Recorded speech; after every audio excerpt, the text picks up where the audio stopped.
Saudara Izzat yang berada jauh di Kota Kinabalu dan saya sekarang berada di Singapura.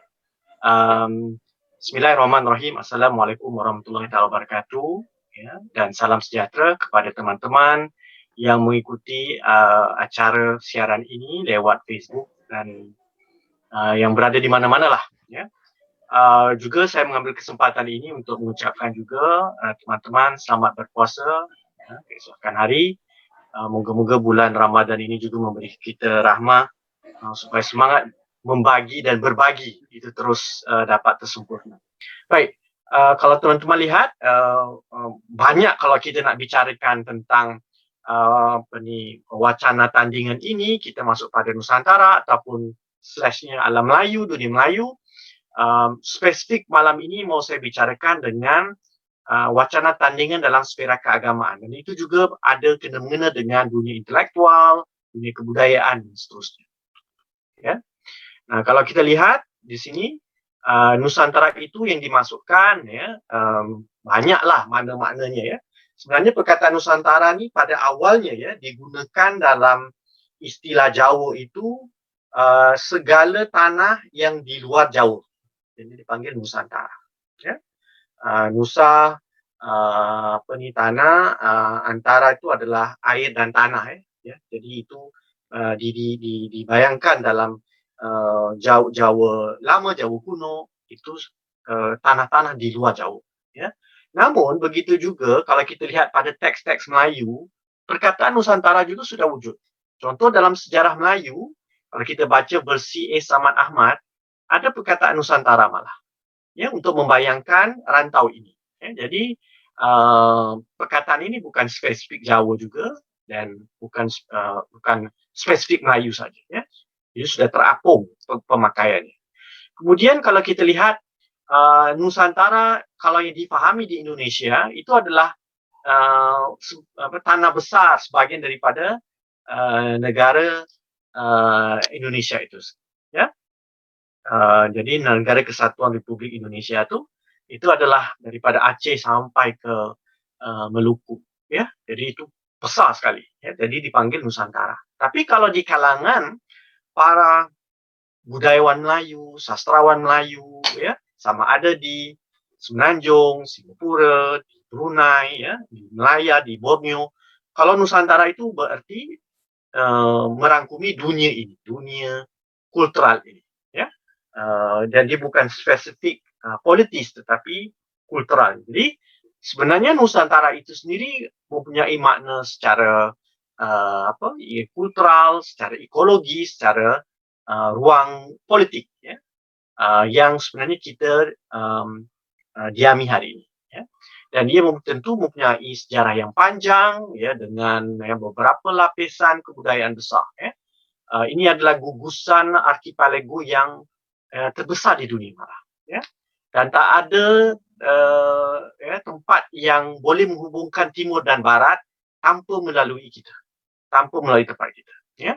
Makanya rantau ini memang rantau yang sangat sengit direbutkan, ya, pada zaman kolonial, ya, kerana dia sudah melalui zaman gemilangnya dengan tertubuhnya negara-negara yang hasil yang selepas kemasukan Islam, berdirinya beberapa kerajaan yang aktif berniaga, ya, akhirnya ya, mata merah dari kuasa kolonial yang datang merebut hasil mahsul dari rantau ini. Ya. Seawalnya dari Portugis ke Spanyol, Belanda, Inggris, ya, kemudian Amerika. Ya. Kalau di tanah besarnya termasuklah itu Perancis, ya. Perancis juga memainkan peran di tanah besar Asia Tenggara. Jadi kalau kita lihat Nusantara sebagai kategori peradaban, ia adalah suatu dipanggilkan adonan dan akomodasi budaya, ya, dalam sejarah. Sangat menarik. Ya. Ada lapisan pribuminya Nusantara asli, ada lapisan Indiknya, ada lapisan Siniknya, ya, Cinanya, ada lapisan Arab Islaminya, ada lapisan kolonialnya, dan kemudian ada lapisan modernitasnya. Ya. Jadi Kalau nak bicara memang tak mungkin lah ya, dalam 1 jam ini kita bicarakan semua. Ya. Jadi saya harus tumpukan pada kuliah ini. Dan bila disebut tentang Nusantara itu kadang-kadang kita juga menyebutnya Maritime Southeast Asia. Ya. Macam-macam lah, ada sebut dunia Melayu, alam Melayu, ya. Tapi untuk pembahasan malam ini saya menumpukan pada Nusantara. Baik, kalau kita lihat pada Nusantara, ya, bagaimana dia boleh dipahami? Ya, dari berbagai ranah. Ya. Contoh dari ranah budaya, sejarah, bahasa, sastra, agama, seni dan musik, ya, gastronomi, dunia alam ekologi, arkeologi, ekonomi dan demografik sosial. Ya, banyaklah listnya kita boleh taburkan. Ya. Cuba kalau teman-teman lihat, ya, lihat saja buku-buku macam ini. Ya. Kita lihat je kita dah tahu. Ya. Buku Nusantara kalau pergi ke perpustakaan, pergi kedai buku, macam-macam ada jenama Nusantara. Ya. Ya, ada yang tentang hal-hal budaya benda, ada hal tentang Islam, ada hal tentang sejarah politik, ya. Kemudian ada hal berkenaan dengan geopolitik, ya. Ya, soal hubungan serantau, ya, geopolitik. Jadi agak menarik, Nusantara ini sudah dipakai dengan agak meluas, ya. Sehingga kan kita ada versi muzik namanya genre Nusantara, ya kan? Nah, itu tahun 80-an gitulah. Ya, irama Nusantara. Ya, kita sudah terpakai dengan istilah ini. Berbanding juga dengan contohnya teman-teman dari bangsa Tionghoa atau Cina yang menggunakan istilah Nanyang. Ya. Nanyang itu menyebut sebagai lautan selatan. Ya. Maknanya selatan dari Cina. Jadi orang Cina membayangkan bahawa rantau ini sebagai Nanyang. Makanya kalau kita lihat gerakan Nanyang, Surat Khabar Nanyang, Sekolah Nanyang, Universiti Nanyang, itu sebahagian daripada imajinasi kelompok Cina mengatakan bahawa rantau ini adalah disebut sebagai Nanyang. Baik, kalau kita perhatikan, ya, bila disebut sebagai medan tandingan, medan pertandingan idea, ya, bagaimana kita menumpukan, bagaimana kita melihat. Ya, jadi saya tawarkan di sini, kita melihat dari aspek kepelbagaian wacana. Wacana itu boleh religius, literik, kultural. Jadi, misalnya ya, nanti saudara Izzat ni menubuhkan mazhab Nusantara lah. Ya, jadi, Nusantara encyclopedis. Ya. Jadi, dia akan susun ni semua. Ini kan kerja besar ni kan. Buat masa ini kita belum. Nah, kalau Indonesia sudah menulis tentang sejarah Nusantara, tapi berkenaan dengan republik mereka. Bukan sebagai rantau besar, ya. Itu belum dilakukan. Bayangkan kalau kita ada projek, ya, ini boleh kita kumpulkan, kita datakan, kita konsepsikan, luar biasa besar potensinya. Ya. Kemudian setidak-tidaknya, ya, kalaupun tidak, kita boleh mengkaji tentang apa? Tadi dokumentasi kan, sekarang kita pergi kepada analisis kepada kualitas pemikiran, kualitas aliran-aliran yang ada. Maknanya varieties of orientation. Ya? Maknanya wacananya banyak, tapi sekarang kita melihat pada orientasi. Dari orientasi itu maksudnya apa? Ya, ini yang kita boleh lihat. Ya, tadi kan kalau kita baca yang tadi kan macam korpus kan, maaf, ini kan korpus kan, agama ni kan klasifikasi. Tapi kalau kita bicara tentang aliran, dia jadi begini pula. Kita boleh susun aliran. Ya, alirannya aliran orientalis kolonial yang paham tentang Nusantara, aliran nasionalis yang paham tentang Nusantara atau mentakrif Nusantara, kemudian golongan agama, ya, di Nusantara ini yang bermacam-macam, ya, bermacam-macam manifestasi, ya. Dan untuk kita paham tentang agama di Nusantara, mau tak mau kita mesti lihat aliran-aliran yang bergerak dan berlangsungan. Ya, golongan tradisionalis, golongan reformis, golongan revivalis, golongan islamis. Pastinya di dalam setiap satu ada pecahannya sendiri. Ya, dalam membuat kajian kita perlukan klasifikasi yang cermat. Ya, jadi untuk memudahkan kefahaman kita. Ya. Kemudian kalau kita lihat juga dalam ada sisi orientalis, kolonial, nasionalis dan religius, ada juga sisi yang satu ideologi juga namanya ideologi kiri, mau tak mau. Ya, tak suka baca pun orang, ya, alirannya ada, gerakannya ada. Jadi gerakan kirinya, ya, dalam bentuk sosialis, Marxis, komunis dan Marhainis. Ya, itu adalah gabungan daripada kefahaman yang pernah diujarkan oleh Soekarno, dan kemudian nanti juga diangkat oleh beberapa penulis Melayu malah. Contoh Usman Awang, dan beberapa yang lain yang mengangkat slogan Marhainisme. Ya. Marhain itu sebenarnya perkataan petani kecil lah. Ya, petani kecil yang diketemukan oleh Soekarno. Ya, jadi kita lihat dalam Nusantara ini ada beberapa vocabulary yang telah terapung dan kita harus wajar memahami sedikit. Ya. Nah, cuba saya taburkan buku-buku gini pula. Nah, nampak tak? Nah, kalau kita taburkan pening kan? Macam mana kita nak faham Nusantara? Sisi apa? Cuba kita lihat.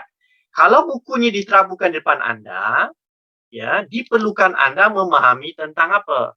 Ya, aliran-alirannya. Ya, dan ini memerlukan kerja lama lah, bukan satu hari dia dah boleh klasifikasi. Kita baca, kita faham tentang pola fikir, kita baca tentang isi padat fikir, jadi kita sudah tahu. Kalau macam R.O. Winstead, The Malays and Cultural History ni, yang pertama. Ini kan pasti kolonial. Ya. Mukhtar Lubis menulis, seorang penulis tentang sejarah Indonesia. Ya. Jadi seorang penulis yang agak progresif liberal, menulis dengan kacamata yang anti kolonial. Kemudian Haji Buyung Adil, ya. Ini dulu cikgu-cikgu sekolah Melayu semua gunakan buku-buku sejarah. Textbook lah sifatnya, ya. Dia tak teori-teori tinggi melangit, tapi dia asas sekali. Ya. Ada sejarah Sabah, sejarah Sarawak, sejarah Singapura, semua dalam Persekutuan Malaya, ya, Malaysia ada ditulis oleh Haji Buyung Adil. Ya. Kemudian sejarah Melayu ini, ya, Sartono, ya, Kartadikromo ini sudah terkenal sejarawan yang ulung di Indonesia. Jadi kita lihat intelektual seperti Abdul Rahman Wahid Gus Dur juga menulis tentang sejarah. Ya, sama juga dengan Syed Hussein Alatas, Syed Nagib, malahan Hamka. Ya. Kemudian kita ada Ahmad Dahlan ini menulis tentang sejarah Melayu. Ya, bukan teks sejarah Melayu, sejarah bangsa Melayu. Dan kemudian, ya, Razli Sapi dan teman-teman yang lain banyak menulis sejarah yang bersifat apa? Sifat populis. Ya. Jadi di sini ada macam-macam, ada orientalis, ada populis, ada islamis, ada nasionalis, ya, ada liberal pluralis dan sebagainya. Jadi how do we make sense? Jadi naif, ya, kita masuk ke dalam perpustakaan atau pergi kedai buku, nampak je buku sejarah, kita pilih satu, kita Nusantara. Oh ni, ini kita mewakilkan, inilah the Nusantara. Tak boleh baca macam itu. Ya. Nah, ini sebab apa? Bila tak tahu apa? Kalau dalam istilah kan, tak tahu mazhab lah. Ya. Tak tahu dia punya cara pegangan fikiran itu. Ya. Baik. Cuba kita lihat sedikit. Ya. Bila kita masuk tentang wacana, mau tak mau, kita mesti menyelami sedikit, tahu sedikit tentang dalam sejarah ada variasi sendiri. Dalam sejarah, ya, variasi aliran-aliran pemikiran, orientasi. Ya. Contoh, kalau kita lihat, hampir semua yang ditulis itu dikembangkan dalam bentuk sastra. Dia bukan sastra macam novel, puisi yang individualistik, tidak. Ya, kadang-kadang ada orang menyebutnya sebagai pesuratan. Ya, apa yang dicatat, ditulis, ya. Tapi ada nuansa-nuansa mengajar, nuansa metafora, nuansa penceritaan, naratif. Ya. Jadi dia tergabung. Ya. Nah, contoh kalau kita ambillah Tajus Salatin ini, terkarang 1603 di Aceh, sebuah teks yang antara teks yang taburannya sangat meluas di seluruh Nusantara, ya, dari Aceh sampai ke Jawa, sampai ke Sulawesi, sampai ke Kelantan, sampai ke Sumatera, besar, ya, malahan sampai ke Sri Lanka pada abad ke-19. Ya. Baik, coba kalau kita perhatikan ini. Pada awalnya, ya, sebuah wacana yang dilafazkan oleh para pendukung Wahdatul Wujud, ya, sebuah aliran dalam tasawuf di Nusantara yang dikedepankan oleh Syekh Hamzah Fansuri. Nah, ini satu contoh lagi. Ya. Kita lihat ada kemudian berikuti dengan beberapa kitab-kitab sufi yang lain. Ya. Kemudian ada juga yang jenis apa? Berkenaan dengan hal-hal tauhid, hal-hal fiqh. Itu kitab kuning pula. Ya, yang tadi tasawuf, ini kitab kuning. Kemudian karya istana pula. Karya istana pasti menampilkan sisi ideologi feudal. Ya, ini cerita-cerita tentang kehebatan dinasti yang meminta raja-rajanya, ya, cerita-cerita eposnya, ya, seperti Hikayat Hang Tuah dan sebagainya. Kemudian ada pula karya yang bersifat tentang mengajar pula. Ya, dipanggil dalam istilah Melayu adab. Adab itu mengajar. Ya, beza dengan adat, adat customary rights, ya, yang harus dilantunkan perilakunya. Tapi ini adab mengajar. Jadi Tajuh Salatin sebagai satu karya adab. Ya. Kemudian ada juga yang tak tertulis tetapi disampaikan dari mulut ke mulut.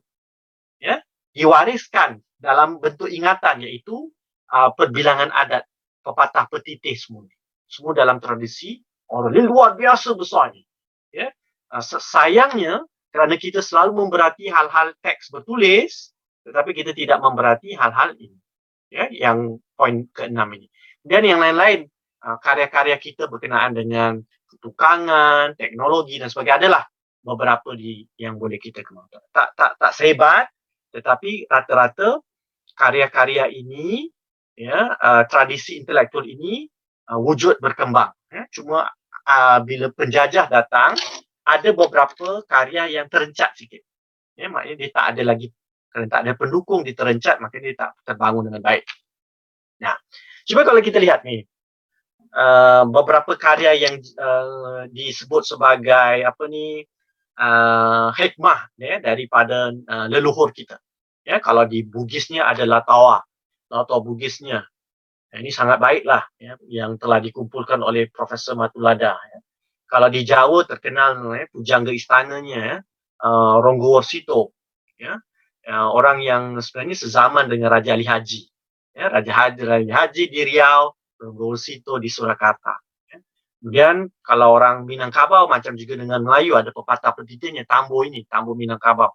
Ya, kompilasi. Dan di dunia Melayu Sumatera, Tenas Effendi luar biasa, sangat bagus telah mengumpulkan pepatah petitih Melayu ni, ya, dalam bentuk pantun, bentuk syair, bentuk bidalan dan sebagainya. Ini semua adalah hikmah-hikmah kebudayaan dari Nusantara. Ya, yang di dalamnya ada banyak lapisan kalau dilihat.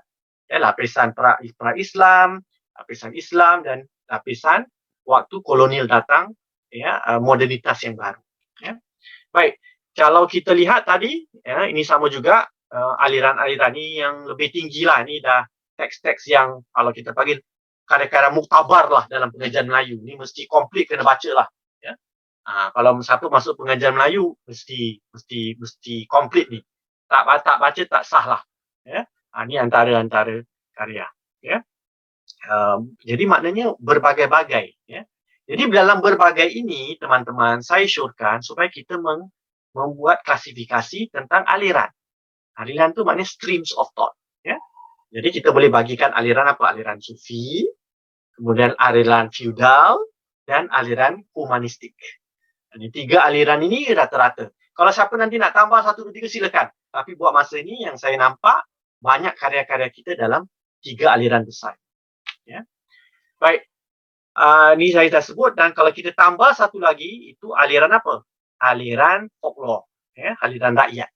Ya, bidalan-bidalan rakyat yang sayangnya tidak dalam bentuk teks, tapi dalam bentuk yang kemudian hari baru dibukukan.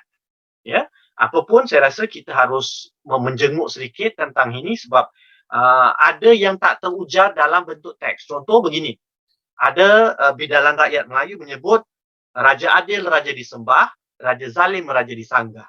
Itu tak ada dalam teks-teks feudal, tak ada, dan teks sufi jauh lagi. Dan teks humanistik seperti Tajuh Salatin pun tidak menyebut. Walaupun Tajuh Salatin memberati hal-hal keadilan, tetapi tak sampai menyebut seperti itu. Itu datang dari mana?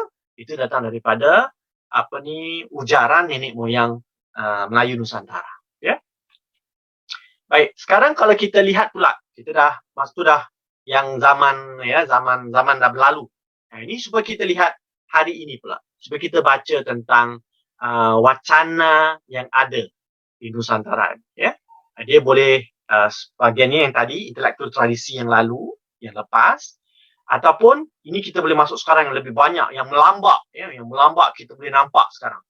Ya, pergi ke perpustakaan, kita dah nampak buku-buku ni, ya kan? Satu buku tentang wacana agama dan pendidikan agama. banyak. Daripada hal ritual sampailah hal filsafat. Ya. Dari hal akidahnya sampailah hal tasawuf. Ya. Kemudian soal pendidikan dan persekolahan, soal-soal sastra dan seni budaya, soal-soal berkenaan dengan pertukangan, ya, kerja tangan, teknologi, semua ada dalam tu. Kemudian jurnalisme dan sosial media pasti. Kemudian ni gastronomi, masakan, sejarah makanan dan sebagainya. Ya, cuba kalau kita perhatikan, ya, ada beberapa yang boleh kita cari. Boleh kita tambah lah. Siapa kalau nak jadi librarian bagus, ya, boleh buat klasifikasi ini. Belum ada, saya rasa kita boleh menulis lah, ya, dengan satu yang tadi saya sebut tu kan, ensiklopedia yang meluas untuk bicara tentang apa yang ada dalam Nusantara. Ya. Methodology speaking, apa yang kita perlu ingat adalah untuk membaca, ya, memahami kepentingan kelompok, ya, di sebalik aliran itu. Tadi kan saya dah bilang kan aliran kan. Sekarang kelompok pula. Kelompok tu grouping yang memiliki kepentingan, vested interest. Aneh dan naif bila kita belajar aliran, tak belajar kelompok pula. Sebab aliran dan kelompok tak pernah duduk atau tak pernah wujud dalam kekosongan. Dia mesti ada pengajunya. Dia mesti ada orang yang mendukungnya. Kita panggil itu adalah kelompok. Ya. Dan kelompok ini, ya, dalam status mereka itu boleh saja golongan yang dominan berkuasa atau orang yang yang di pinggiran yang membantah, ya. Yang ini dapat kita lihat dalam dalam ujaran nilainya, ya, dalam struktur mereka, di mana struktur mereka berada, ya, sisi mereka dalam sejarah dan dinamika mereka dalam aturan kuasa. Ya, jadi penting. Selepas dah bicara tentang sebanyak Nusantara dah banyak, kita zoom pada hal aliran. Daripada aliran kita cari kelompok-kelompok, dan dari situ kita dapat lihat nanti persaingan wacana. Sebab ingat, ya, contohlah kita ada Borneo Comrade lah misalnya, ya. Ini kan nama Comrade ni dah jelas lah, dah tahu ada bintang, ada Comrade, dah tahu lah sikit-sikit apalah agak teman-teman ni kan. Tapi ada satu lagi pula, ya, ada satu kumpulan pula Jemaah Bulan Bintang, ya. Nah, kalau ada Jemaah Bulan Bintang, anda dapat anggap tak?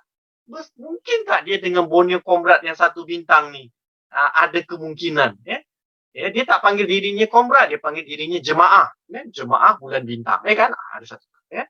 Kemudian ada satu lagi pula, ya. Namanya Jurusan Bintang Nusa. Ini kan, ini dah nasionalis pula kan? Jadi ada yang kiri, ada yang Islami, ada yang nasionalis kan? Sebab setiap kelompok mahu menampilkan gagasan masing-masing. Nah, tidak salah. Yang pentingnya kita sebagai student of society harus prihatin tentang hal-hal ini. Bagaimana kita mencermati supaya kita tidak naif, ya. Sebab kadang-kadang selalu kita didengarkan, ayo kita bersatu, ya. Kalau kita tak bersatu, ya, kita akan gini-gini, ya. Macam mana nak bersatu kalau, ya, alirannya berbeza, ya, gagasannya berbeza, ya. Kalau satu nak mendukung pasar, tapi yang satu nak tolong orang miskin, sama tak? Lain kan? Lain, gagasannya lain, ya. Tapi apa yang dimaksudkan tu? Bersatu dalam menghormati kemanusiaan, ya, silakan. Bersatu dalam menegakkan keadilan, ya, silakan. Ya, bersatu dalam menghormati perundangan, silakan. Nampak tak? Itu boleh. Tapi kalau sebagai gagasan pemikiran, saya rasa, ya, sebenarnya tidak kemana ujaran-ujaran seruan seperti itu, ya. Baik. Kemudian kenapa kita harus melihat Nusantara ini dalam bentuk-bentuk aliran ini? Nah, nampak tak? Kita tanya, kenapa penting? Adakah ini hanya ilmiah? Alah, Dr. Azhar ni selalu ilmiah lah, orang tak faham lah. Kenapa benda yang mudah? Bukan, ini bukan soal ilmiah. Ini supaya kita tak naif, faham tak? Naif itu, ya, seringkali disebabkan kerana apa? Klise terpakai, tak pernah dikaji ulang, tak pernah dipikir ulang, ya. Kita pakai sembrono saja. Asal boleh je, ya. Kita tidak mencermati, ya. Akhirnya, ya, Contohlah tadi kan kita ambil buku, kita nak tahu tentang Nusantara, kita ambil buku ni. Ini banyak kan? Saya dah tunjukkan buku ni Bayangkan, awak masuk pustakaan. Awak ambil, tapi tak tahu yang mana kan? Silap ambil R.O. Winstead. Ya kan?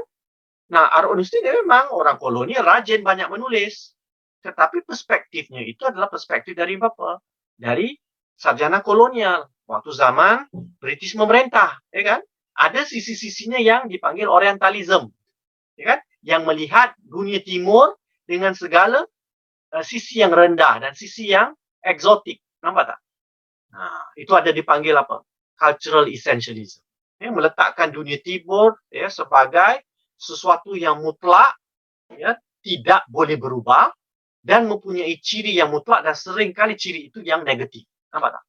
Ini sudah dibicarakan sangat baik oleh Edward Said kan dalam bukunya Orientalism. Bagaimana Barat memahami Timur. Ya kan? Dengan segala. Cuba kita tengok gambar ni kan. Ini kan aneh ni. Mana dalam dunia Islam pernah kita ketemu tu? Ada bangunan yang macam masjid, ada orang duduk kat sini senjata, ada panggil pada budak bogel dengan main ular. Adakah? Ini kan imajinasi orang barat kan terhadap dunia timur kan? Nampak tak? Itu jadi dari gambar ini saja kita dapat tahu. Ya? Ini adalah imajinasi mereka tentang dunia kita. Nampak tak? Kemudian satu lagi adalah mengelakkan daripada kesimpulan-kesimpulan yang reduksionis, ya, yang dipakai oleh kelompok-kelompok populis yang ke kanan dan nasionalis yang chauvinis. Ya. Nasionalis tak jadi masalah. Ada dua jenis chauvinis, ada jenis nasionalis.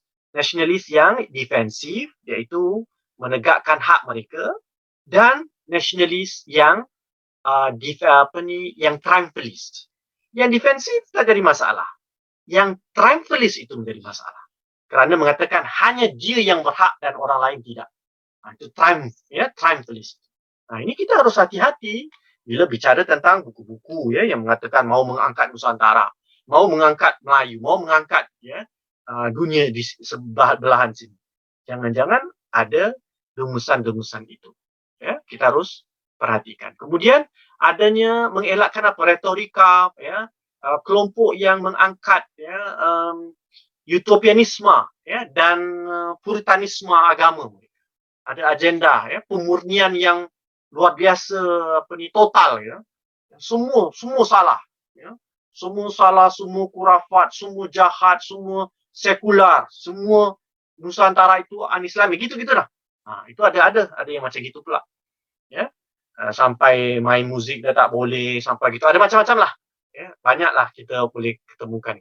Kemudian mengelakkan satu bentuk akademisme pula. Ya, akademisme ini adalah apa? Kalau kita tak baca aliran ini dengan muatan ideologi, muatan nilai, muatan kepentingan, akhirnya kita belajar itu sekadar belajar tentang Nusantara tetapi mengambil posisi yang konon-konon objektif dan berneutral. Ini sangat bermasalah. Ya? Jadi bila Nusantara kita baca, Nusantara ni ada permasalahan-permasalahan hubungan kaum. Ya, kita belajar aja itulah. Tapi tak ada sisi apa? Sisi untuk menyebut mana yang salah dan mana yang tak beres. Nampak tak? Atas nama, I must be neutral. I cannot intervene. Right? Itu parah tu. Bayangkan kalau dunia ilmuwan ya mengambil posisi ini. Ya, semuanya relatif, semuanya nisbi. Ini yang merosak. Nampak tak? Kemudian ini yang berkaitan dengan tadi adalah kenisbian itu. Ya, dalam dunia akademik itu sendiri ada yang panggil dirinya postmodern, ya, sangat-sangat kritis tapi tak komital. Ya, saya boleh kritik tapi jangan libatkan saya. Ya, saya hanya bicarakan begini dan saya tidak mau apa-apa. Janganlah ganggu saya. Ada sisi-sisi seperti itu. Ya. Mungkin dalam bukan buku utuh, tetapi kalau kita baca pelan-pelan, kita dapat lihat komitmennya di mana. Berdegung-degung ya, kritikannya, tetapi kita tak dapat lihat komitmennya. Ya. Nah, teman-teman kita lihat di sini, bahawa wacana tandingan itu sebenarnya dari inilah, ada 4 di sini. Orientalis, nasionalis, feodalis, dan Islamis. Nampak tak? Nah, kalau dalam Islamis dia ada jenis yang dakwah 70-an, 80-an. Dakwah ni mungkin dakwah dalam bersifat kultural saja. Ada pula Islamism, dia nak kekuasaan. Dia nak masuk lewat menubuhkan negara Islam, ya. Ataupun dia dalam bentuk Salafism, ya. Ini yang agak baru, ya. Baru dalam pengertian mungkin tahun 90-an ke atas gitu, ya. Dengan masuknya beberapa aliran tertentu, ya. Jadi label-label ni memang sudah dipakai, ya, secara umum, ya, dalam dunia keilmian. Tapi kalau kita lihat hal-hal ini supaya kita tahu nuansa dan variasi, ya, agar kita tidak mudah menyimpulkan, ya. Nampak je apa sikit, oh ini apa ni salahnya Islam, nampak tak? Ini kita ada masalah, kita pun dah prejudis, ya. Oh ini salah golongan kiri. Oh ini salah orang liberal, ya kan? Artinya kita harus mendidik setiap satu dari kita supaya dapat melihat, ya, dengan kacamata yang bersisi moral etika. Ya, the moral lens, ya, bukan lensa-lensa yang tidak produktif. Kemudian kita ada kelompok ini pula, progressive liberal, leftist socialist marxist, postmodernist libertarian, Marhanism, dan Marhanism sendiri.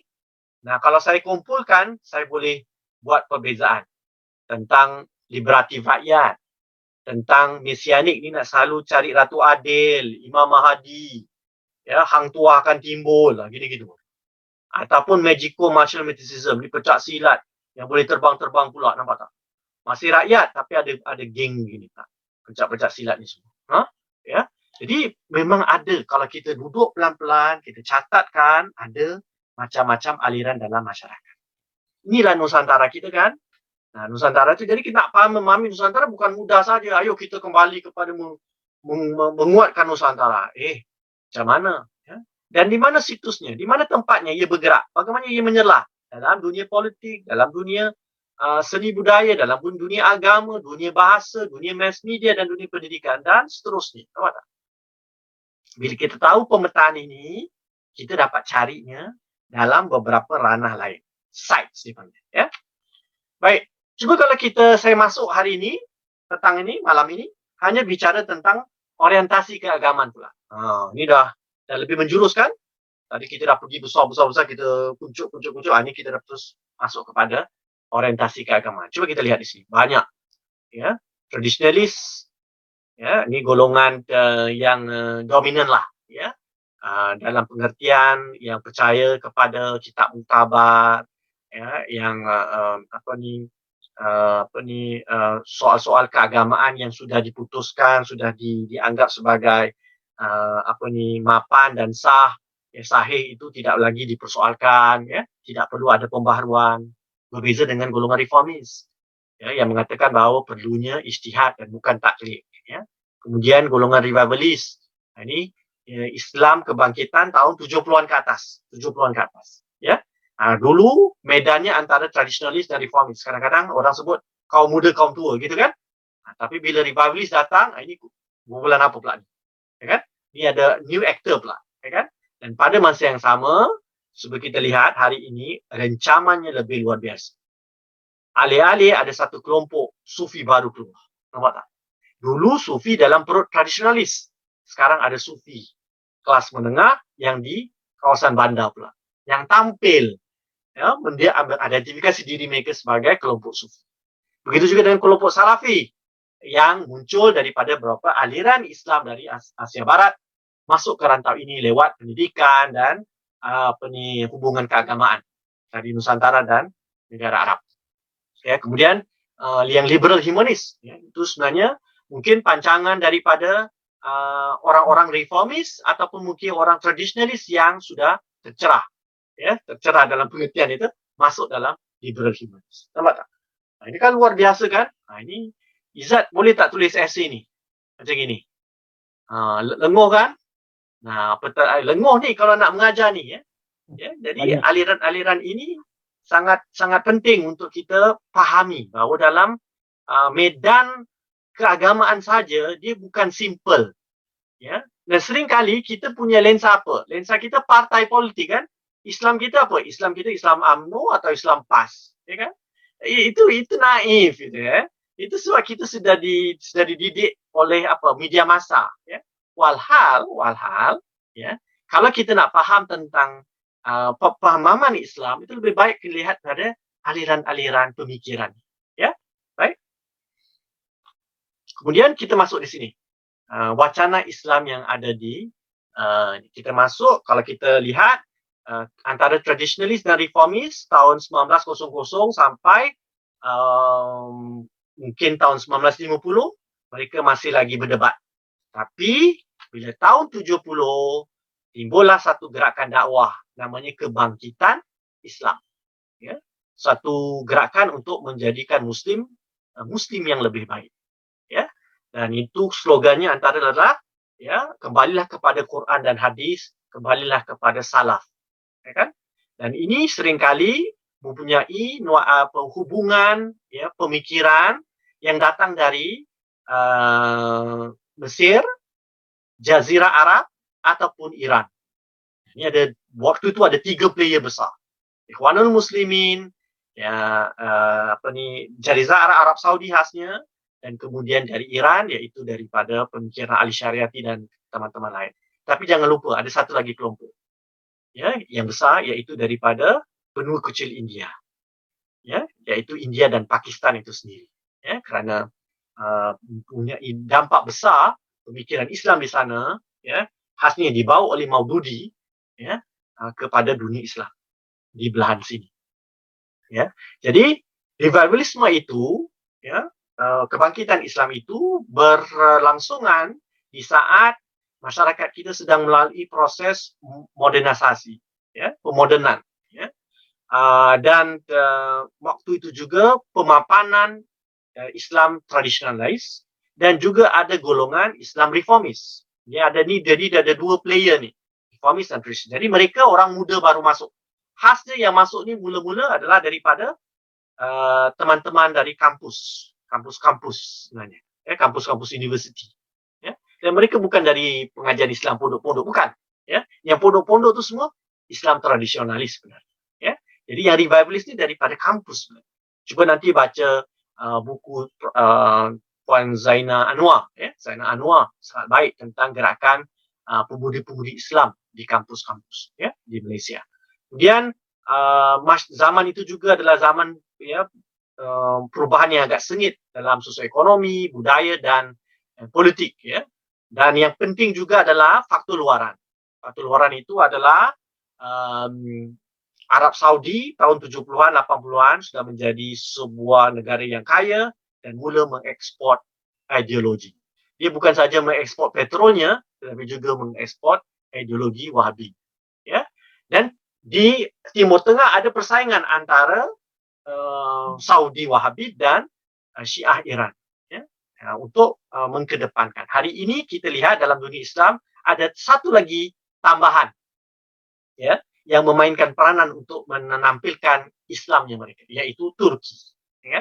Jadi sekarang kita ada Saudi, kita ada Iran, dan kita ada Turki yang mahu menampilkan diri sebagai pengaju wacana Islam, ya. Mau tak mau kita harus, ya, tahu tentang ini, ya. Kemudian dalam negeri sendiri, dalam masyarakat sendiri, apa yang terjadi adalah naiknya kelompok kelas menengah, ya, kelas menengah yang kemudian, ya, bertambah selesa. Mereka mencari jalan untuk kembali kepada keagamaan dan kesempurnaan kehidupan. Maka agamalah yang paling mudah mereka mengidentifikasi, ya. Nah, sebelum saya masuk ini sedikit, ya. Tadi saya ada sebut tentang wacana-wacana Islam reformis, kan? Dari awal wacana reformis ini, kalau lihat, seawal tahun 1900-an lah, 1900-an gitu, ya.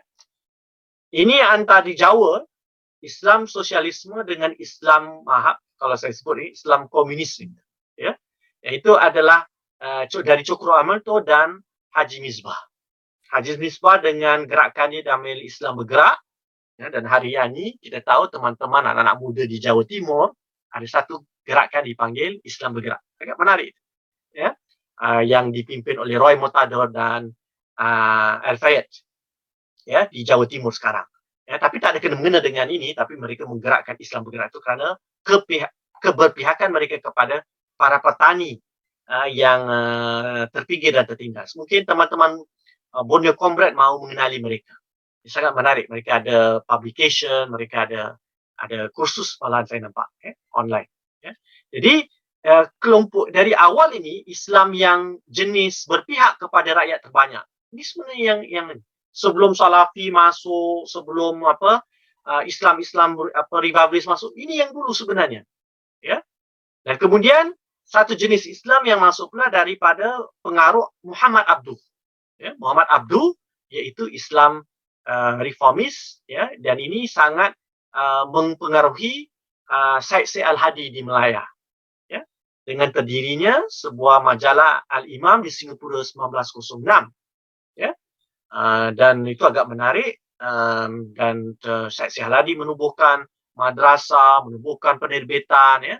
Jadi cerita sedih lah sebenarnya. Ya.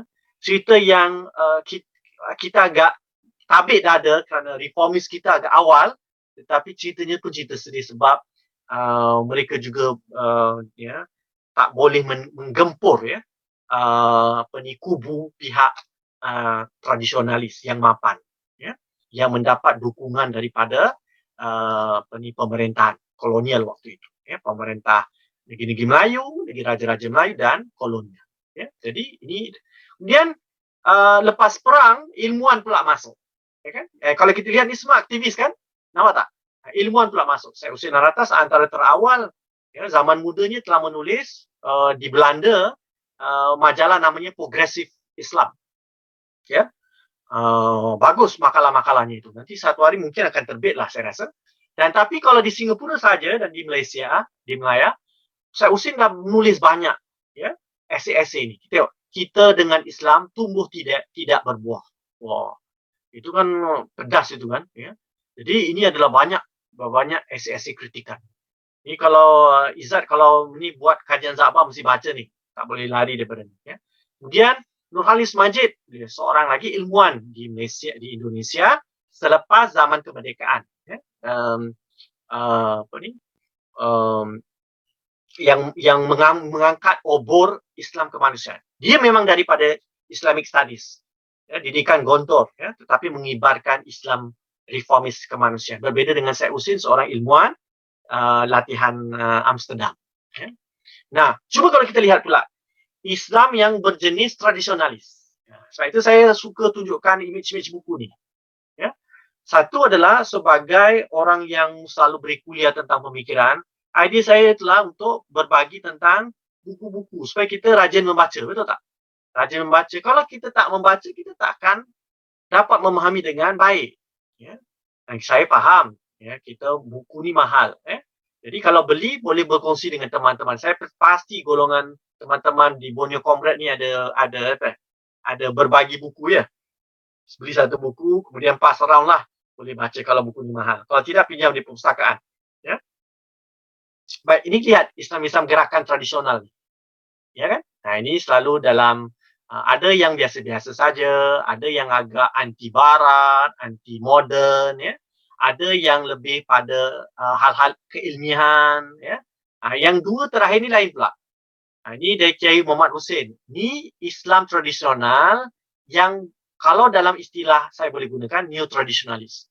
Maknanya tradisionalis yang sudah bergerak kepada reformis. Kalau tradisional kan dia hanya memegang pada hal tradisional kan, ni tak.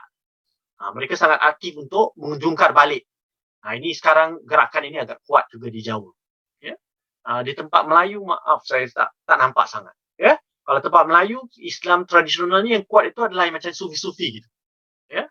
Tapi bukan yang macam ini. Yang ini kuatnya dengan pada adabnya, ya? Pada adab susastra dan pemikiran. Ya? Kemudian di kalangan anak-anak muda dalam Nahdlatul Ulama, kita tahu bahawa Nahdlatul Ulama adalah cabang ormas besar, organisasi massa yang besar di Indonesia selain Muhammadiyah. Ya, baik. Nah, ini pula beza sekali. Ya, yang tadi saya mula dengan reformis, kemudian tradisionalis, ini adalah revivalis kan? Ini kelompok yang daripada gerakan dakwah itu. Nah, ini macam-macam. Awalnya kita boleh lihat dari Maududi, Ikhwanul Muslim, ya, Ikhwan Muslim itu boleh Hasan al-Banna, boleh Syed Qutb, ya, kemudian ataupun daripada beberapa orang Barat yang masuk Islam, contohnya Maryam Jamila, ini buku yang pertama Islam dalam kancah modernisasi. Habis dia kritik Barat ni, ya. Dia orang Muslim Jew, ya, Yahudi New York, ya, yang masuk Islam. Jadi bayangkanlah dia macam born again gitu kan, semua salah, ya. Jadi dia punya semangat dia tu luar biasa, ya.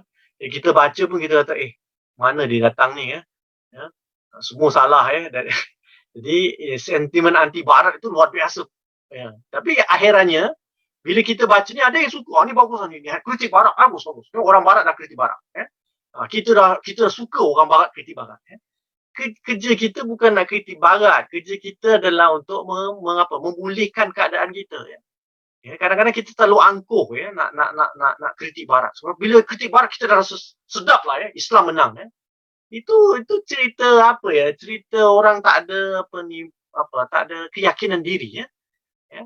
Hanya rasa dirinya lebih, ya, setelah menjatuhkan orang. Ya. Saya rasa kita tak perlu waste time nak sebut tentang rosaknya Barat. Barat punya pemikir-pemikir yang luar biasa handan, yang boleh mengurusi bagaimana kejatuhan Barat itu sendiri. Saya lihat selalu di kampus, budak-budak kampus kita lah, ya, tulis, ya, The Downfall of Western Civilization. 2 halaman. Ya. Itu kan cerita sombong, cerita angkuh tu, ya. 2 halaman dah boleh tulis, ya. Barat tu macam-macam pemikir, ya.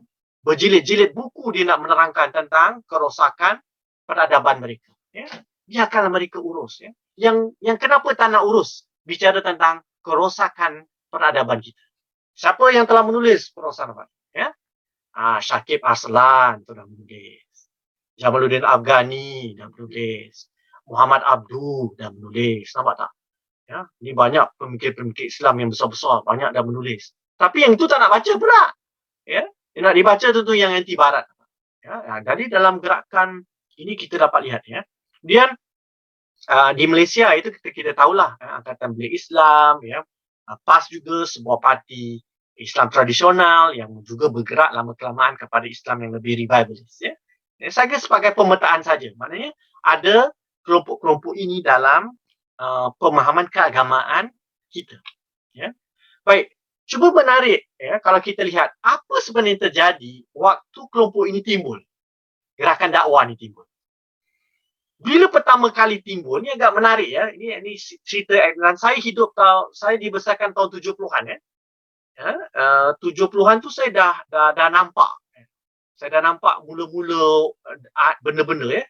Zaman saya tu saya nampak ekstrim yang lain. Saya masih nampak joget lambak, joget-joget Melayu-Melayu yang joget, yang minum, yang apa. Pada masa yang sama saya juga nampak dah pakai tudung labuh. Yang tak bersanding, rumah tak ada radio, tak ada TV, tak minum kopi, ada macam gitu. Jadi saya dapat lihat dua-dua, ya. Dua ni. Dan ini agak menarik tahun 70-an itu. Dan sebenarnya Prof. Chandra Muzaffar, ya, secara historis, buku ini sangat penting, ya, untuk dibaca. Ya, serta penjelasannya sangat tuntas bagi saya, ya. Contohnya gini, bila pertama ketimbul, orang Melayu kata ni gelam lampau gila isim. Saya ingat lagi. Nenek saya ni, gila isim ni semua. Orang belajar agama. Aneh, pernah, ya, ada forum saya baca, forum majalah, ya, mak bapak hantar surat kepada ustaz ataupun editor, salam, Tok Guru, gini-gini, saya punyai kerisauan sebab anak saya pakai tudung. Ya. Bayangkan, ya, zaman bila pakai tudung, keluarga jadi risau. Apa pakai tudung? Sebab dulu semua pakai selendang, kan? Nampak? Pakai telekung waktu solat, kan? Jadi adanya apa? Ada suatu kebimbangan pada dia. Sebab tak faham, ya? Tak faham, masyarakat tak faham. Jadi ini ya, suatu reaksi awal, ya. Dan malahan kita yang muda-muda ni bila nampak abang-abang dah masuk dakwah-dakwah, kita panggil dia abang dakwah, Mina dakwah, kita dah panggil, kita panggil orang dakwah. Jadi kalau kita dekat sekolah, kita dia tu geng dakwah. Geng dakwah tu yang inilah, yang solatnya bagus, puasa tak tinggal, ya, Jumaatnya tak, kita tahulah Muslim yang baik lah gitu, ya. Kemudian bila pertama kali mereka timbul, golongan tradisionalis ya dalam kekuasaan sebenarnya agak terprovokasi juga pada awal sebagai satu catatan ya. Sebab tak faham apa benda ni semua ya. Dan kita tahu bahawa ahli politik juga pelan-pelan ahli politik kan tahulah mengambil ya mata sudut pandang yang agak kadang-kadang oportunis ya. Ni golongan dakwah ni siapa? Kemudian mendekati dan membelai dan akhirnya bawa mereka ke dalam kelompok mereka. Golongan budayawan dan pesuratan ini berbeza sedikit. Ada yang simpatis, ada yang kritikal terhadap over enthusiasm. Contoh begini, Christmas. Ya, Christmas tu sekolah agama. Ya, Tawalib School di Sumatera. Tetapi bila dia nampak gerakan dakwah yang beria-ria sangat nak mengislamkan orang, ya, dia agak skeptis juga. Malahan dia kata, kenapa kita, antara eseinya itu pernah ditulis, mengapa kita di sebuah lebuh raya yang besar, tetapi jalan terbongkok-bongkok. Ya, dimetaforakan, lebuh raya yang besar itu agama, tetapi kita sendiri agama yang besar, tapi kita jalan terbongkok-bongkok. Itu metafora yang luar biasa dari Christmas dalam mengkritik. Ya. Nah ini, kita pernah dengar tak? Minat dakwah, minat dakwah. Pernah dengar tak cerita hantu kom-kom? Ini tak payah, ini cerita urban legend, tak perlu saya ceritakan. Ya, kalau tak ada nanti Mukmin nantang ya, boleh cerita ni abang senior kan. Ya. Dengan Jeffrey boleh ceritakan pada adik-adik yang muda-muda ni. Mesti dia tahu cerita hantu kom-kom. Ya. Baik. Apakah yang boleh kita lihat ya, bahawa gerakan dakwah itu saya tahu kita dia bukan monolitik sebenarnya. Ya, ada banyak kelompok juga di dalamnya itu sendiri. Dan kita akan menilai bukan daripada sisi teologisnya, ini kepercayaan mereka, tetapi bagaimana idea dan pemikiran mereka telah telah mempengaruhi gerakan dakwah mereka. Ya. Dalam hal politik kita lihat mereka sebenarnya dipengaruhi oleh idea negara Islam yang dibawa oleh dua kelompok, iaitu sama ada daripada Ikhwanul Muslim atau Jamiat Islamiyah. Ya. Kemudian dari segi ekonomi, mereka mahukan sistem Islam, perekonomian yang bebas riba. Ya, dari situlah ujaran ekonomi Islam hari ini dah mapan lah. Ya. Dan kita tahu bahawa yang mengendalikan ini adalah kapitalis. Ya, bukan orang dakwah-dakwah lah. Sebenarnya kapitalis yang telah memanfaatkan ini. Ya. Kemudian dalam keagamaan, seharian, kehidupan sosial, kita dapat lihat lebih manifestasinya ya, dalam yang dulu dipanggil surau jadi musala, ya, tempat makanan halal makin di ya. Zaman saya tu, saya sepanjang ingat saya tak pernah ingat makan tengok ada label halal, tak pernah. Makan je ya. Sampai kita tahu bukan tak makan, memang kita tak makan mana orang Melayu makan babi, orang Islam makan babi, tak ada lah kan. Ya, makan gula-gula gula-gula yang ada brandy, tak ada, kita tak makan tu semua ya. Tapi tak pernah conscious ya. Sampai sekarang kita conscious kan ya, kedai makan kita nak tanya ada sijilnya atau tidak atau apa kan ya. Kadang-kadang orang Melayu jual pun tak ada sijil pun kita tanya, makcik ya, ada sijil halal tak? Muka makcik kalau apa ada piuk depan kita tu memang dia dah lontar lah ya. Kurang hajar kau ingat aku nak masak babi ya kan ya. Jadi kadang-kadang kita agak terbawa dengan ini. Ya. Kemudian ada sepertinya gazing ya, melihat secara negatif terhadap kegiatan-kegiatan belia ya. Macam Izzat yang suka Korea ni semua agak dipandang dengan negatif ya. Kemudian dalam dunia kebudayaan dan sastra, kalau kita lihat anjuran mereka adalah sastra Islam, seni Islam ya. Yang semua benda-benda yang tu tak boleh lagi masuk. Termasuk makyong, dikir barat, ya, main petri, main macam-macam lah. Ya, segala-gala yang ada hukum pecaran-pecaran tu memang tak boleh. Mula-mula memang sangat ketat. Termasuk gamelan, semualah. Pompang malam tak boleh. Malahan dulu saudara, saya ingat lagi di masjid-masjid di Singapura dulu, hampir rata-rata ada ni ada hadrah, hadrah. Yang berzanji kan, hadrah. Lama-lama tak ada lagi. Ya. Hilang. Bayangkan hadrah tu. Janganlah main violin, main piano dalam masjid. Memang lagi tak boleh lah. Ini hadrah pun hilang. Ya. Jadi kita tahu beduk ya dan kentung pun hilang, betul kan? Beduk dan kentung pun. Saya tak tahu di Sabah masih ada beduk lagi atau tidak. Tapi kalau kita ke Jawa masih ada beduk. Tapi rata-rata di negeri-negeri Melayu saya lihat tak ada lagi. Ya kan? Sebab ada gerakan pemurnian, pembersihan itu. Dalam pendidikan begitu juga sama. Ya. Kemudian yang paling kita lihat dalam sfera publik. Ya. Ya. Jadi untuk memahami teman-teman, memahami dunia Nusantara, antaranya adalah memahami juga tentang apa maksud saya di sini. Dunia keagamaan itu. Dan dunia keagamaan itu lebih baik kita pandang kalau kita bicara dengan tuntas, kalau kita bicara tentang persoalan orientasi pemikiran. Okay. Jadi ini adalah kita tahulah bahawa apa yang terjadi dalam ini masyarakat kita, persoalan-persoalan ini berubah angin menjadi benda yang kadang-kadang kita tak ingin, dan benda yang menjadi terlalu kanan, gerakan dakwah pasti baiklah, menjadikan Muslim yang baik pasti baik, ya kan? Tak boleh orang boleh nafikan, tetapi ada kesan-kesan juga yang tak dielakkan, iaitu ada sisi. Kalau apa-apa jualah gerakan itu ada sisi yang berlebih pula, sampaikan menjadi agak kanan dan agak melampau. Kemudian apa ni, yang lain yang tak sama dengan mereka akan dikritik lah, liberal, plural gitu ya. Kemudian saya dapat lihat juga apa ni sangat ujaran anti Kristian itu sangat luar biasa besar. Tahun tu 80-an itu buku-buku ya. Sama saatnya bila juga kelompok Kristian sangat kuat dengan gerakan mubalik Kristian mereka. Sama juga dengan kelompok kita yang mahu tampil untuk menggerakkan dakwah mereka. Jadi juga mengkritik segala adat istiadat Melayu yang dianggap tidak Islamik. Yang paling dimarah tu adalah perkahwinan Melayu yang ada bersanding.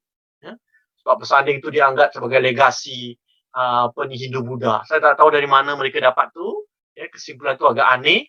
Selalu yang tulis macam itu adalah orang orientalis. Saya yakin nenek moyang Melayu tahu apa sebab orang Melayu berkahwin dengan ada persandingan dan sebagainya.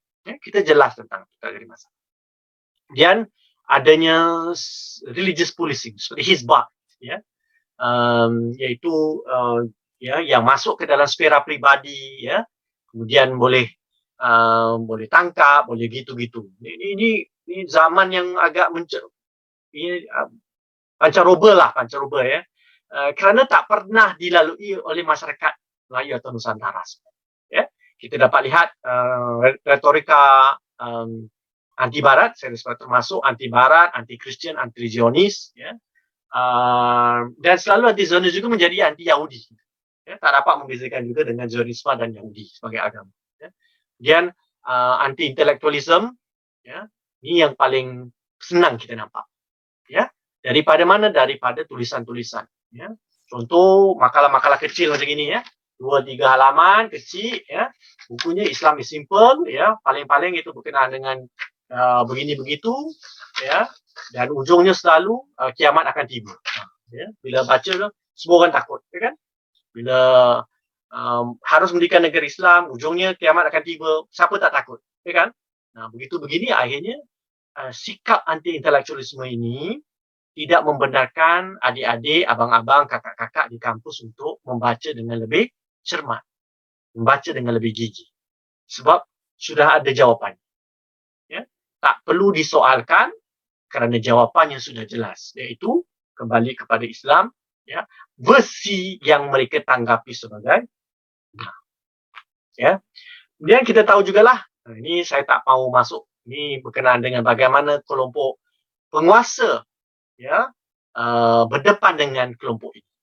Cerita ni panjang kan, kalau saya nak kuliahkan perlu ada satu kuliah sendiri. Teman-teman al-maklum sajalah. Antaranya yang boleh saya sebut adalah bagaimana majlis-majlis agama berdepan dengan kelompok ini. Lama-kelamaan sebenarnya kelompok ini juga, kelompok dakwah, telah masuk ke dalam majlis agama. Jadi majlis agama yang dulunya agak kelompok tradisionalis, sekarang sudah ada elemen revivalis. Pasti juga dalam beberapa majelis agama ada kelompok reformis, pasti ada. Ya, tinggal porsinya beza-beza kan. Nah, tapi bila ada satu player yang baru, satu kelompok yang baru masuk, nah, maka kita lihat ya satu gerakan Islamisasi. Ya. Nah, ini majelis agama berkembang, pusat Islam berkembang, ya kan? Ya, jadi administrasi Islam itu berkembang. Ya bagus, tak jadi masalah. Tapi isunya adalah birokrasi itu semakin membesar, ya, dan lebih banyak mahu penguatkuasaan terhadap hal ehwal masyarakat Islam. Ya. Apa yang menarik, mau tak mau, adalah terkecilnya kelompok reformis. Sebab tradisionalis dengan revivalis sudah selesa, ya. Mula-mula tradisionalis agak tak tahu bagaimana nak berdepan, tapi sekarang akhirnya selesa. Yang akhirnya adalah kelompok reformis, kelompok pembaharu. Kalau yang kiri langsunglah dah habislah, dah punah lah. Ya. Nah, yang ini, yang reformis, ya. Dan kita dapat lihat bahawa aliran revivalis masuk ke dalam banyak sektor dan institusi. Ya. Dia masuk dalam kampus, dalam dunia pendidikan, dalam dunia penggubalan dasar, dalam mass media, dalam persuratan dan seterusnya. Jadi aliran ini. Ya, cuba, kenapa saya kata itu? Sebab kalau kita tanya, ada tak aliran tradisionalis, Islam tradisionalis yang menulis sastra? Ada, tapi tak banyak, ya kan? Ya, contohnya dari pondok-pondok yang menulis tentang hal-hal santri, ya, ada tak? Tak ada. Ya, kalau Indonesia mungkin, tapi kalau tempat Melayu tak pernah saya ketemu. Ya, yang banyak yang punya simpatisan dengan revivalisme Islam, gerakan pembaharu, gerakan dakwah Islam. Kalau yang reformis ada tak? Itu langsung lagi. Kalau dalam sfera publik, sfera sastra dan seni, hampir-hampir menghina. Ya. Jadi di kalangan dakwah ini ada macam-macam, ya kan? Nah, ini kalau kita boleh lihatlah, ada yang dari kampus, ada yang macam jamaah tabligh, ada yang di bandar seperti ABIM, JIM dan sebagainya, ada yang punya penempatan seperti Al-Arkam, ya. Ya, kemudian ada yang seperti institusi dakwah, persatuan, perkim dan sebagainya, ya, dan seterusnya. Jadi memang bercambah, makin banyak gerakan dakwah. Pasti anda boleh tambah lagi, ya. Khasnya yang lebih kanan-kanan lagi, ya, yang lebih agak galak dalam suara mereka, ya. Jadi inilah sebenarnya kalau teman-teman baca buku Prof. Chandra Muzaffar, antara sebab dakwah, gerakan dakwah itu. Ya. Jadi saya tidak akan bicarakan ini, sekadar menyebutnya, ya, secara sepintas lalu. Antara sebab-sebab itu adalah selepas peristiwa 13 Mei, ya, di mana Islam hanyalah satu-satu wadah di mana orang boleh berbicara. Sebab yang lain dah tak boleh bicarakan soal Melayu, soal bahasa dan soal status saja dah tak boleh bicara lagi. Jadi Islam saja yang boleh bicara. Ya. Jadi hanya banyak penumpuan wacana Melayu kepada hal-hal Islam. Ya. Kemudian hal-hal berkenaan dengan bandar-bandar, ya, pembandaran. Ya. Banyak anak-anak Melayu macam Izzat ni lah dari kampung datang ke kampus, ya, ke kota-kota besar. Di kota besar, anda mengidentifikasi Islam sebagai identiti anda. Ya, di saat anda tak ada saudara mara, tak ada siapa-siapa, tak ada duit malahan. Ya, jadi identifikasi adalah kepada identiti Islam. Ya. Dan kita tahu bahawa kerana tradisionalisme agama sangat kuat, ya, dalam pemikiran, dalam kegiatan masyarakat, akhirnya dia tidak dapat merespon.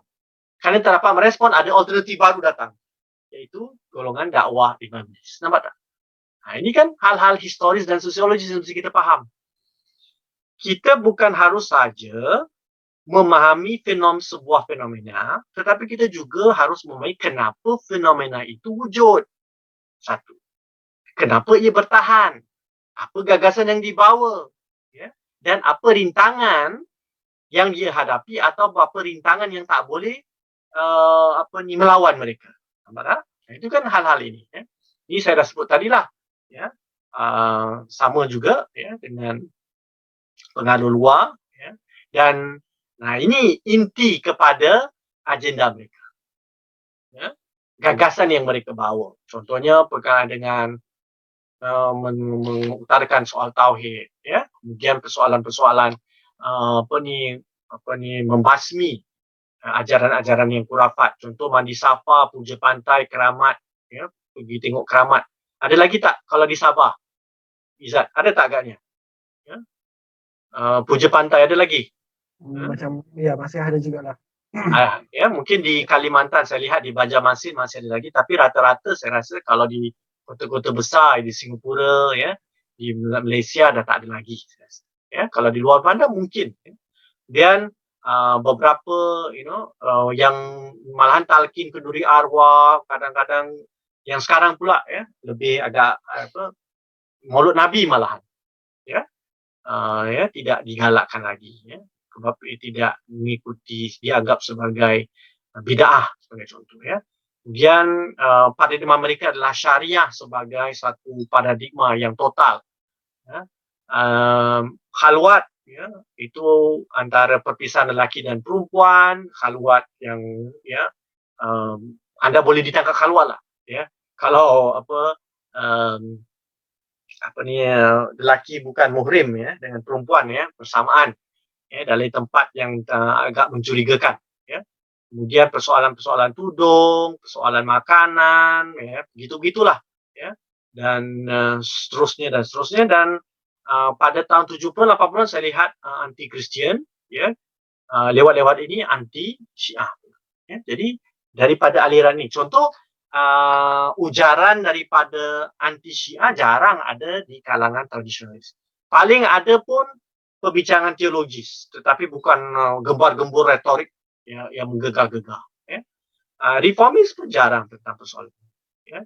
Tapi kalau di kalangan revivalis ya, ini agak menjadi topik yang hangat ya. Jadi kalau kita lihat sebenarnya adalah kita masuk dalam tradisi yang bersaingan, competing tradition ya. Ini adalah ini jadi bila macam Pak Kasim Ahmad ya pernah menganjurkan hadis satu penilaian semula ya. Dan lain adalah hadis yang katanya bertentangan dengan Al-Quran, tidak dapat diterima. Jadi kontroversi besar kan ya, penudingan kepada Pak Kasim, sebab Pak Kasim bukan orang agamawan yang tak boleh bicara tentang gini-gini begitu ya. Nah, saya mengapungkan ini sebagai satu contoh ya, satu contoh di mana isu ini telah menjadi begitu hangat dalam masyarakat. Ya, ini mau tak mau seorang yang mau memahami tentang aliran pemikiran Nusantara, khasnya tentang persoalan-persoalan keagamaan, harus berdepan dengan isu-isu ini. Mesti berani nak baca ni ya. Ni kalau takut allergic ya, takut baca ni sesat, takut baca ni sesat, tak boleh jadi pengkaji yang baik, tak boleh menjadi seorang yang dapat memahami dengan tuntas ya. Nah, apa yang kita terjadi adalah mereka mahu menggagaskan suatu apa yang dipanggil ini ya, dan ini kurang lebih ya yang dapat saya bicarakan. Okey, dan hari ini konflik baru Salafism timbul ya, yang dulu Ikhwanul Muslim dan hari ini variasi Wahabi makin gemencar ya. Jadi makin hangat ya, kadang-kadang kita tengok persaingan lebih sengit ya. Dan para tradisionalis juga telah angkat suara hari ini ya, golongan tradisionalis ya, kalau kita masuk dalam posting tu kita tengoklah bergaduhnya itu ya, dengan bukunya, dengan posternya, dengan apa, agak menarik untuk kita memahami konteks hari ini ya. Dan juga golongan reformis juga membuat respon. Kadang-kadang golongan ini dipanggil liberal lah ya. Kadang dipanggil dengan nama pejoratif Islam liberal, dan mereka membuat respon, dan ini respon-respon mereka. Ya. Dan saya rasa inilah yang antara lain bila kita bicara tentang Islam Nusantara ya, mau tak mau, bukan Islam Nusantara, maaf. Orientasi keagamaan di Nusantara, bukan Islam Nusantara ya. Mau tak mau kita harus tahu tentang nuansa-nuansa ini. Ya. Baik, teman-teman, saya rasa itu saja yang dapat saya berbagi ya. Mungkin kalau ada soalan, kalau apa, ayo kita sama-sama membicarakan.